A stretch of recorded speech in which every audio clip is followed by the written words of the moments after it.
So, okay, we have seen what is word sense disambiguation, resolving the ambiguity when a word has multiple meanings based on the context.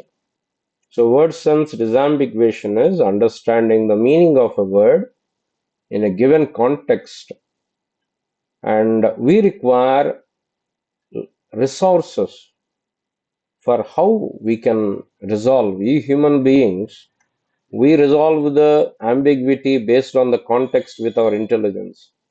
But for a system to do it, we need high quality human annotated or hand tagged sense data. In particular situation, context, this is the sense. The type of resources we need. In the earlier days, people used dictionaries which can be read by the machine and thesauruses which have served as primary knowledge for word sense disambiguation. Two of such resources are Longman Dictionary of Contemporary English, a dictionary which we use it in school times, and which will give definition of every word with example sentence. That example sentences will help us to understand the meaning, the sense of a given word. Another resource is Rosette's Thesaurus, and a lexical resource that groups words by their meanings. And from thesaurus, we can understand the relation between the synonyms and the related concepts. These two were earlier old days resources. Now, in the present day, one of the resource which is very widely used is WordNet, which is the largest lexical database of English language, which is very widely used in natural language processing. It was developed by George A. Miller and his team from Princeton University. This WordNet database, lexical database, this is not a corpora. This is not. This does not belong to corpus. It is a lexical database.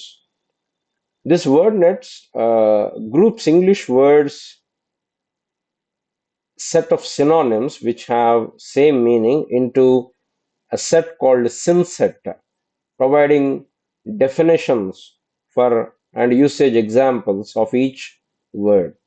And additionally, it also captures semantic relation. We are going to see how the words are related to each other in the coming lectures. So WordNet is most important resource for word sense disambiguation. So synset, the short form of synonym set, words with similar meaning are grouped together. For example, the car. Car synset will include automobile, car synset will include machine, motor, and gearbox. All words related to car are grouped together. And secondly, there are semantic relations, how the words are related to each other. So here we can see the list of semantic relations. One is known as hypernymy, that is a relation. Did this ring any bell in your mind? Is a relation. Inheritance in object-oriented programming is a relation, has a relation, composition, aggregation. So even in the words, here is a relation. For example, car is a hypernym. Car is a sedan, right? Car is a sedan. Hypernymy is a relation. Is a relation. Triangle is a shape. Is a shape. Then second one, hyponymy, type of relation.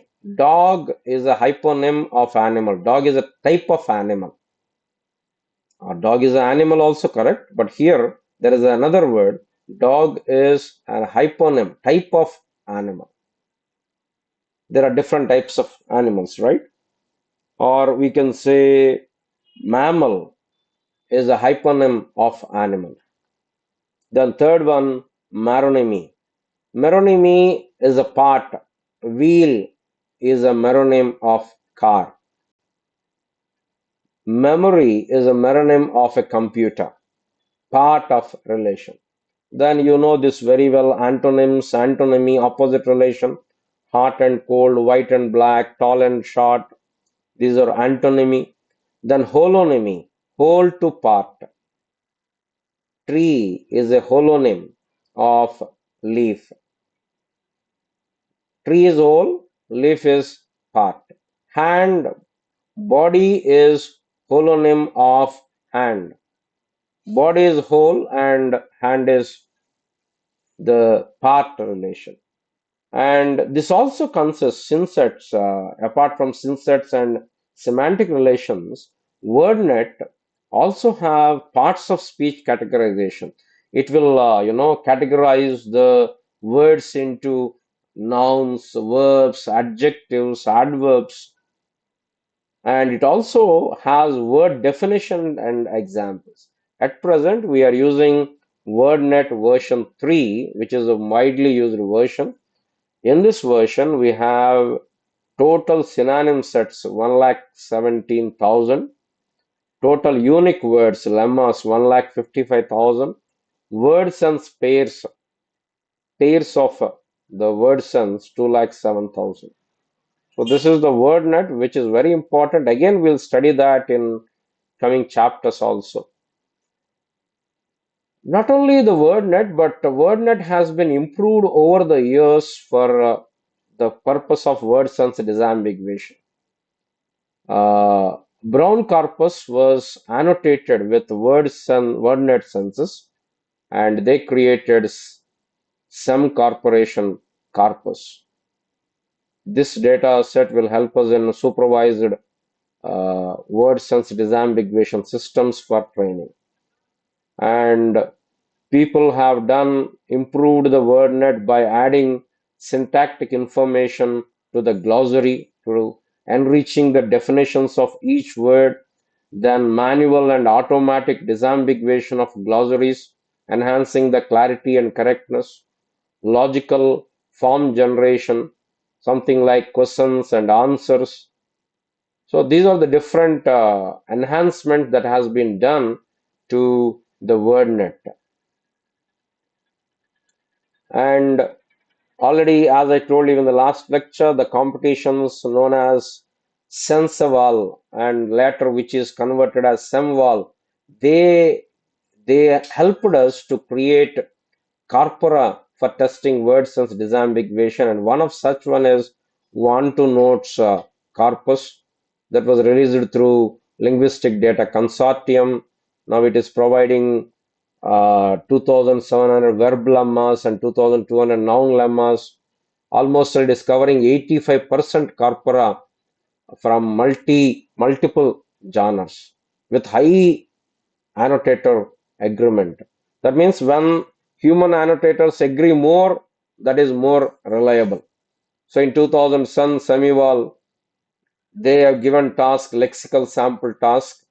So based on this, at present, the Global WordNet Association is keeping track of WordNet development. And there is one more resource for apart from WordNet, there is one more resource for word sense disambiguation known as knowledge based resource, which is known as Psych, developed by PsyCorp, which provides formalized representation of common sense knowledge.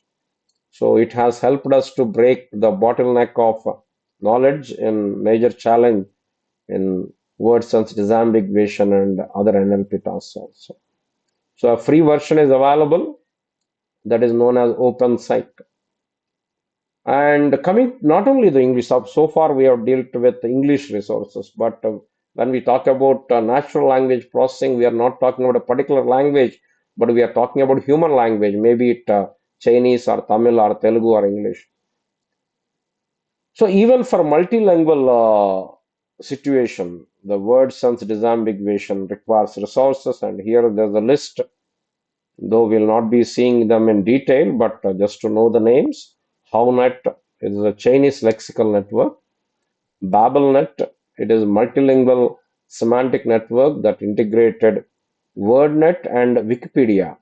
And even Wikipedia is a best resource, though it is not structured lexical resource. Even Wikipedia, based on Wikipedia, they developed a system called WikiRelate, and then Global WordNet Association, which keeps track of all the WordNet multiple languages.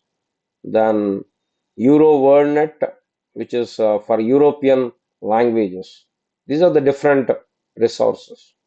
So if we have best resources, especially the annotated data, if you have, when we come to the systems, we can use uh, supervised systems for resolving the ambiguity.